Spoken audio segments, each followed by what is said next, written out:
علی Larijani کے Twitter account سے شہادت کا اعلان۔ ایرانی قومی سلامتی کونسل کے سیکرٹری علی لاریجانی شہید، سرکاری میڈیا کی تصدیق۔ ایران نے علی لاریجانی کے بیٹے مرتضیٰ لاریجانی کی شہادت کی بھی تصدیق کر دی۔ عرب میڈیا کے مطابق حملہ سیف ہاؤس پر کیا گیا۔ حملے میں ڈپٹی علی باطینی بھی شہید۔ ایرانی صدر مسعود پزشکیان کا خراج عقیدت، کہا کہ شہید لاریجانی ایک نمایاں اور قیمتی شخصیت تھے۔ خطے میں امن و سلامتی کے لیے لاریجانی کی خدمات کو سراہ کیا۔ قوم ایک مخلص رہنما سے محروم ہو گئی۔ امریکہ اکیلا ہی کافی ہے، ہمیں اب نیٹو، جاپان، جنوبی کوریا، آسٹریلیا کی مدد کی ضرورت نہیں۔ ٹرمپ اتحادیوں پر برس پڑے، کہا کہ اسرائیل نے علی لاریجانی کو مار ڈالا۔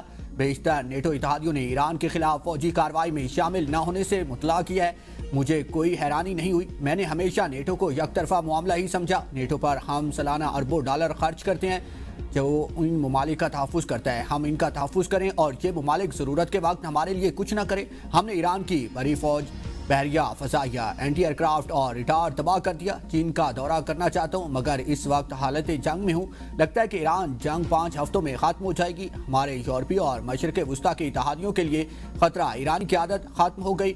میری سب سے بڑی مشکل یہ ہے کہ مجھے نہیں معلوم کہ کس سے بات کروں۔ ایران میں مذاکرات کے قابل کوئی قیادت موجود نہیں۔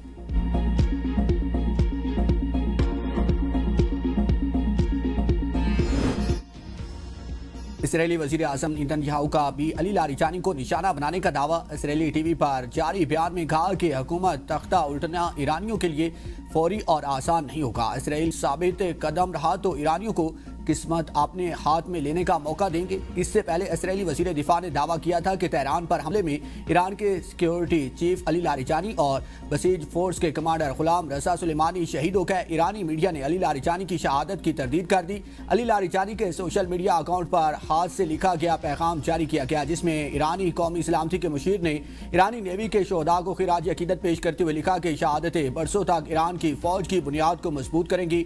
بحریہ کے بہادر مجاہدین کی شہادت ظالم قوتوں کے خلاف قربانیوں کا حصہ ہے۔ ایران نے امریکہ کے ساتھ کشیدگی کم کرنے کی تجاویز کو مسترد کر دیا۔ سینئر ایرانی عہدیدار کے مطابق 2 سال سے ممالک نے تجاویز بھیجی تھی، جنہیں سپریم لیڈر نے مسترد کرتے ہوئے کہا کہ اب یہ وقت امن کا نہیں، امریکہ اور اسرائیل کو شکست دینا ہوگی۔ امریکہ کو ایران کو پہنچنے والے نقصانات کا ہرجانہ دینا ہوگا۔ ایرانی صدر مسعود پزشکیان نے 2 ٹوک اعلان کیا کہ امریکہ اور اسرائیل کے سامنے سرنڈر نہیں کریں گے۔ سماجی رابطے کی ویب سائٹ ایکس پر جاری بیان میں ایرانی صدر نے کہا کہ خطے میں ایران کے خلاف امریکی فوجی اڈوں کا استعمال بند ہونا چاہیے۔ ان اڈوں کا مقصد ایران اور ہمسایہ ممالک کے تعلقات کو خراب کرنا ہے۔ ایران کے نائب وزیر خارجہ سعید خطیب زادہ نے کہا کہ امریکہ نے ایران میں زمینی فوج اتاری تو اسے ایک اور ویتنام کا سامنا ہوگا۔ ایران فی الحال سفارتی حل پر توجہ نہیں دے رہا۔ ایرانی پارلیمنٹ کے اسپیکر محمد باقر کالیباف کا کہنا ہے کہ دشمن کے تمام منصوبے ناکام ہو گئے، ایران ہی اس مسئلے کو ختم کرے گا۔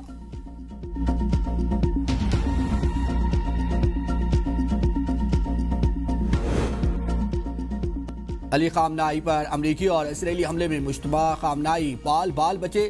دی ٹیلی گراف کا دعویٰ، اخبار کا مشتبہ خامنائی کے تاحال زخمی اور زیر علاج ہونے کا بھی دعویٰ۔ لکھا کہ مشتبہ خامنائی اس مسائل حملے میں بچ گئے تھے جس میں ان کے والد آیت اللہ خامنائی شہید ہوئے۔ مشتبہ خامنائی حملے کے وقت اپنے رہائشی کمپاؤنڈ کے باغ میں تھے، جس کے باعث وہ براہ راست حملے کی ذات میں نہ آئے، تاہم اس دوران ان کی ایک ٹانگ زخمی ہوئی۔ رپورٹ میں کہا گیا ہے کہ آپریشن کامیاب رہا اور وہ اس وقت ہاسپٹل میں زیر علاج ہیں۔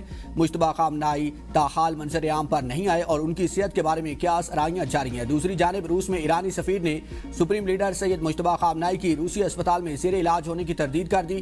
میڈیا رپورٹس میں دعویٰ کیا گیا ہے کہ سید مجتبیٰ خامنائی کو علاج کے لیے روسی فوجی جہاز سے ماسکو پہنچایا گیا۔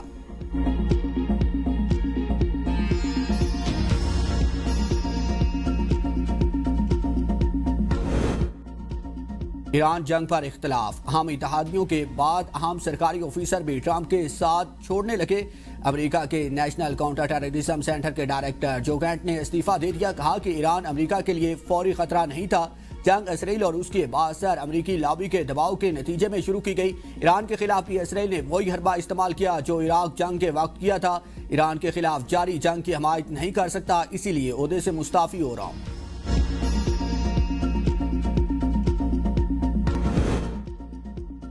تل ابیب میں ایرانی میزائلز کی گونج، زندگی مفلوج، شہری دن رات زیر زمین پناہ گاہوں میں رہنے پر مجبور۔ ایرانی حملوں میں اسرائیل کے مرکز میں گاڑیاں تباہ، اسرائیلی سرکاری میڈیا نے تباہ شدہ گاڑیوں کی تصاویریں جاری کر دی۔ زخمی اور مرنے والوں کی تعداد بتانے سے گریز۔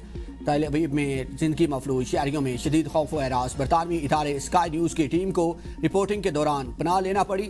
شہری دن رات زیر زمین پناہ گاہوں میں رہنے پر مجبور ہیں۔ سڑکوں پر لوگ خطرے کے سائرن سنتے ہی گاڑیاں چھوڑ کر محفوظ مقامات کی طرف دوڑ پڑتی ہیں۔ مسلسل منڈلاتے خطرے نے معمولات زندگی کو مکمل طور پر مفلوج کر کے رکھ دیا ہے۔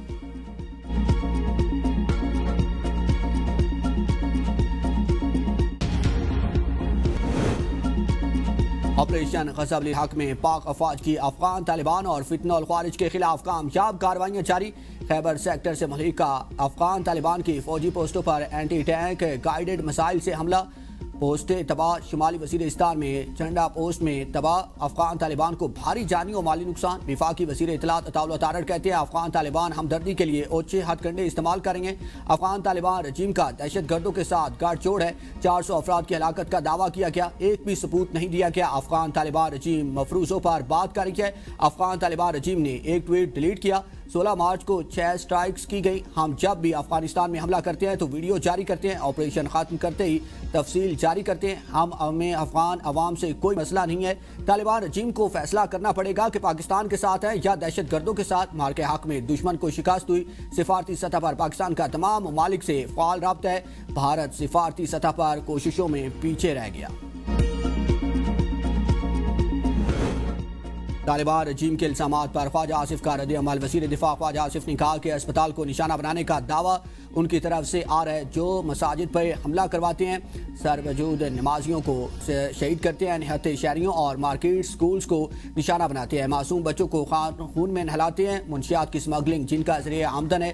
محسن کش لوگ اس ریاست پہ حملہ آور ہیں جس نے 50 سال سے ان کو پناہ میسر کی، جو کمٹمنٹ کرتے ہیں اس کو آنر نہیں کرتے، اربوں روپے کمٹمنٹ پوری کرنے کے لیے تعاون مانگتے ہیں۔ پاکستان کی مٹی نہ صرف ان کو پناہ دی، ان کے لیے ایک سپر پاور سے ٹکرا گیا، 3 نسلوں کی مہمان نوازی کی۔ ہم نے اپنی 78 سالہ تاریخ میں بہت غلطیاں کی، لیکن ان کی مہمان نوازی سب سے فاش غلطی تھی۔ اللہ ہمیں معاف کرے۔ پاکستان کی پیٹرولیم درآمدات کی سپلائی چین کو بہتر بنانے کے لیے وزیر پیٹرولیم مزید متحرک ہو گئے۔ وزیر اعظم شہباز شریف کی ہدایت، کفایت شعاری اقدامات بارے جائزہ اجلاس میں کہا کہ حالات کی بہتری تک تمام متعلقہ ادارے ہنگامی اقدامات کے لیے تیار ہیں۔ وزیر اعظم کو اجلاس میں کفایت شعاری اور بچت کے اقدامات پر عمل درآمد کی پیش رفت سے آگاہ کیا گیا۔ بریفنگ میں کہا گیا کہ تمام ہدایات پر عمل درآمد یقینی بنایا جا رہا ہے۔ ملک میں پیٹرولیم مصنوعات کا ضروریات کے مطابق مناسب ذخیرہ موجود ہے۔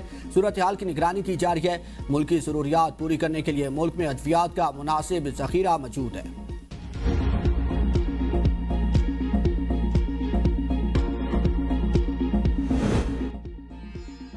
عوام کے لیے خوشخبری، عید پر پیٹرول مہنگا نہیں ہوگا۔ مشیر وزیر اعظم رانا ثناءاللہ کی ABN نیوز کے پروگرام سوال سے آگے میں گفتگو، کہا مہنگائی کے اثرات سے عوام کو بچانا حکومت کی ترجیح ہے۔ حکومت کی کوشش ہے کہ عید سے قبل عوام پر اضافی بوجھ نہ ڈالا جائے، عوام کو زیادہ سے زیادہ سہولیات دینے کی کوشش کی جا رہی ہے۔ پیٹرولیم قیمتوں میں اضافے سے ہر شعبہ متاثر ہوتا ہے۔ عام آدمی پہلے سے ہی ٹیکسز اور مہنگائی کے دباؤ میں ہے، عوام کو بھی مشکل حالات میں ذمہ داری کا مظاہرہ کرنا ہوگا۔ ایران کے سفیر رضا امیر مقدم کی نائب وزیر اعظم اور وزیر خارجہ محمد اسحاق ڈار سے ملاقات، پاکستانی عوام کی جانب سے بھرپور اخلاقی حمایت پر ایرانی سفیر کا اظہار تشکر، مشکل وقت میں پاکستان کے ساتھ کھڑے ہونے پر ایران کا اظہار تشکر، نائب وزیر اعظم اسحاق ڈار کا قیمتی جانوں کے ضیاع پر اظہار افسوس، خطے میں امن و استحکام کے لیے جلد حل کی امید کا اظہار، کہا مسائل کے حل کے لیے مذاکرات اور سفارتکاری فائدہ راست ہے، پائیدار امن کے لیے بات چیت ناگزیر قرار۔